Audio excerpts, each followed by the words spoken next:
نحن الآن بمخيم الأمل على أرض الجولان بمنطقة العشة على الشريط الحدودي مع إسرائيل. مرحبا عمو، كيفك؟ شو صاير معك أنت؟ شو مالك؟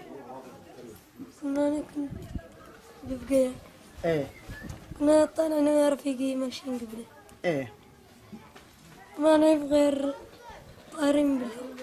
أيوة، حسيتوا إنه قصف أو شيء ولا هيك؟ هيك فجأة طلعنا. أيوة، شو طلع؟ أنا الشظايا إيه ورفيقي توفى. رحمة الله عليه، رحمة الله عليه. هلا أنت شو إصابتك وين؟